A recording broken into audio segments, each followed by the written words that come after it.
Hello students, welcome to our channel Learn from Bone Teachers. Today's topic is amoebiasis.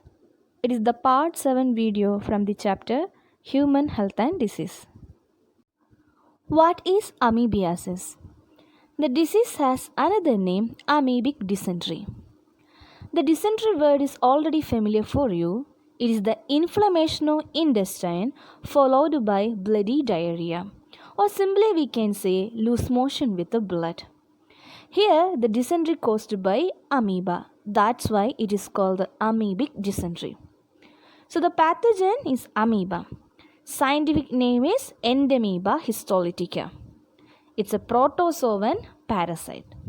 About protozoan, we already discussed in part 6 video.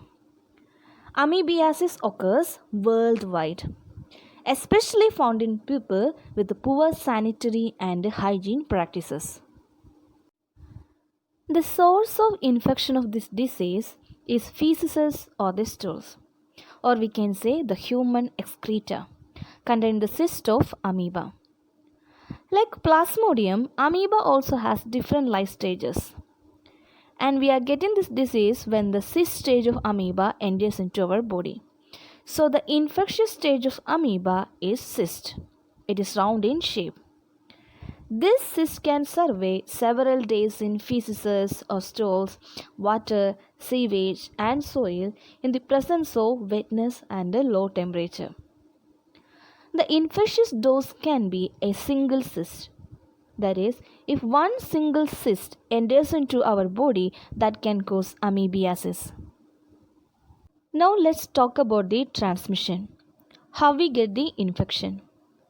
Already I mentioned the infectious stage is amoebic cyst. It is present in the feces or stools. The feces of infected person can contaminate food and water. How? Still in some rural areas where people are illiterate, not following the sanitary hygiene. They even don't know what is toilets.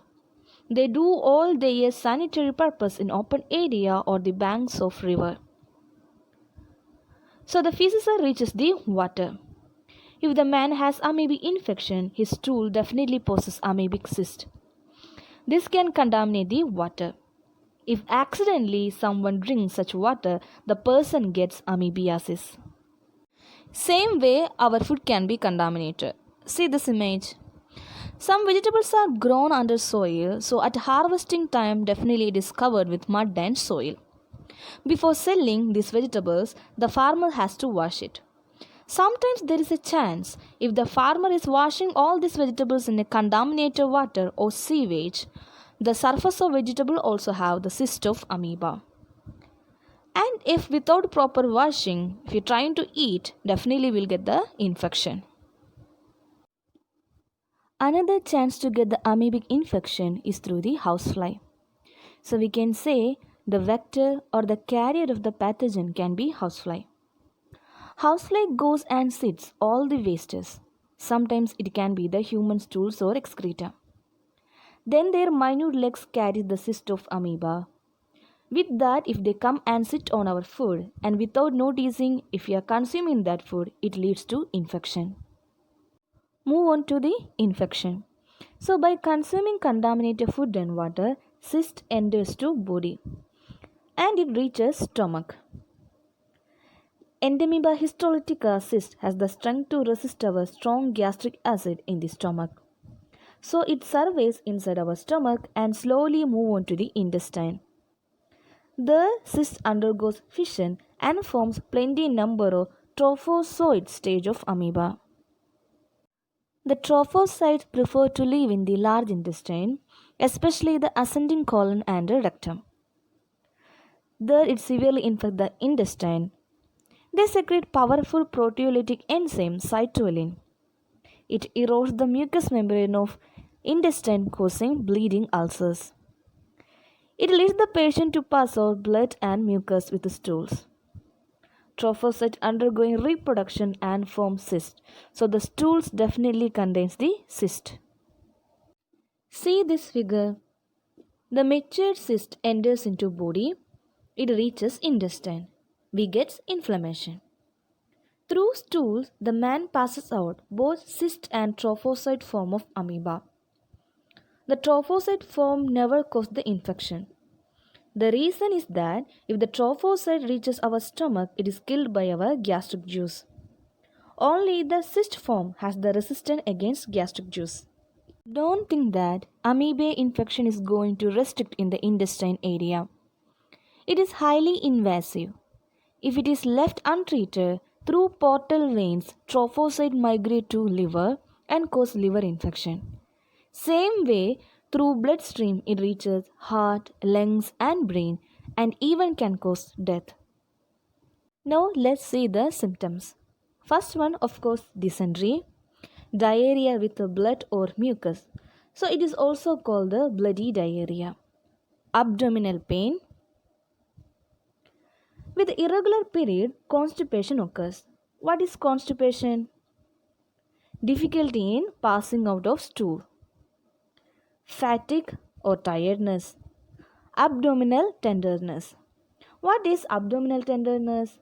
By applying pressure, the abdominal area gets pain.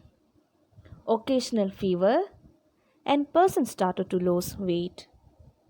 Then how we are able to prevent this disease?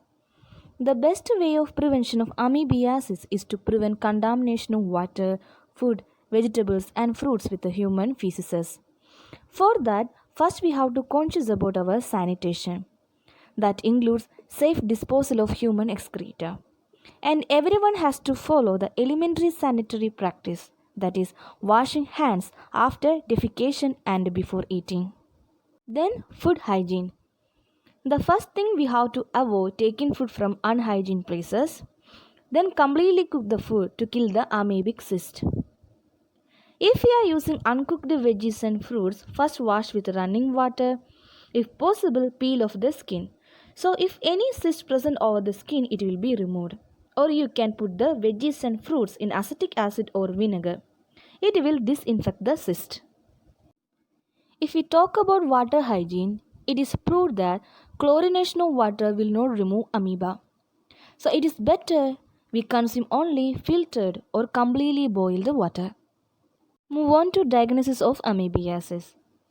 The person's stool has to examined under laboratory.